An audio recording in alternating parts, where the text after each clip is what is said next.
Hello, how you doing?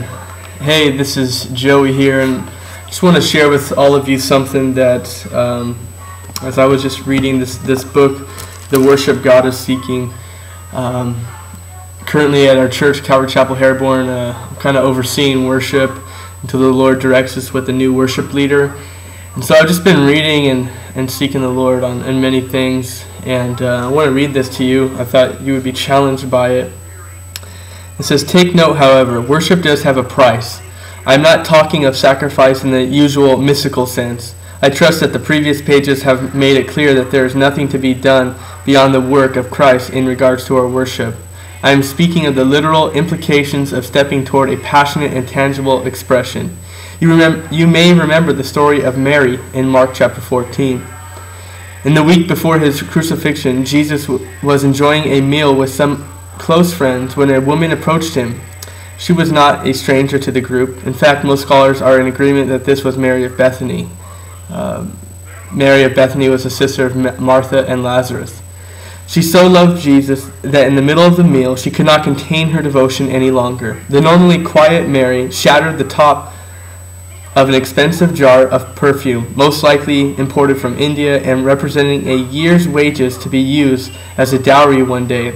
When she poured it on Jesus' head, it spilled over his whole body.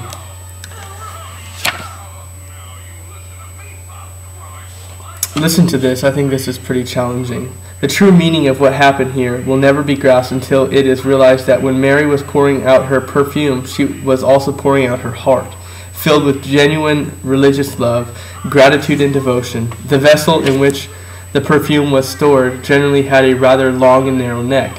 This bottle could have been opened or even broken at the top in such a manner that the perfume would have trickled out, but that would not have satisfied Mary. So she broke it in such a manner that the anointment came gushing out over Jesus. This is kissing the Son. Mary boldly anointed Jesus, making him her king. Such extravagant worship always confronts those who see it.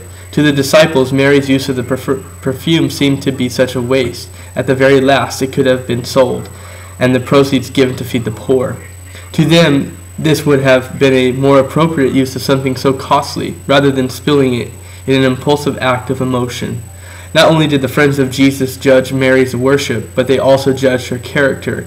They saw her as immature and unrestrained in the presence of the Master, and so they tried to instruct her.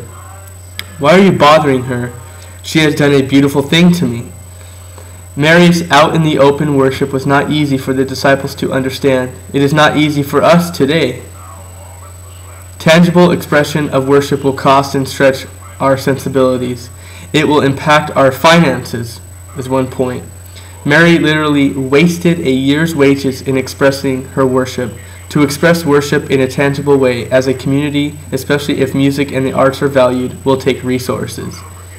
It will impact reputation. Mary was severely rebuked for her extravagance.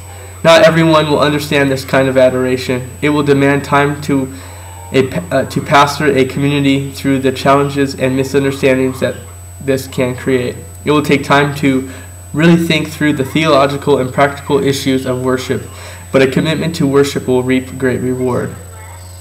It will create tension. Instead of Mary's extravagance, some thought a more spiritual act of worship would have been to give to the poor.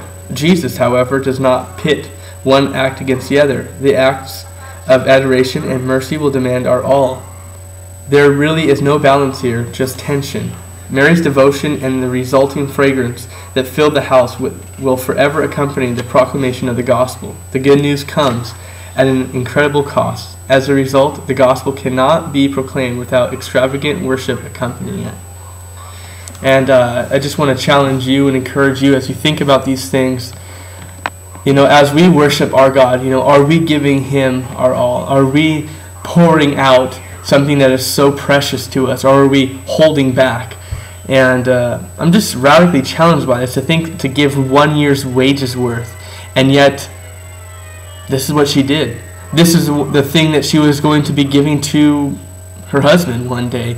And yet she poured it out all over Jesus as her king, adoring him and worshiping him.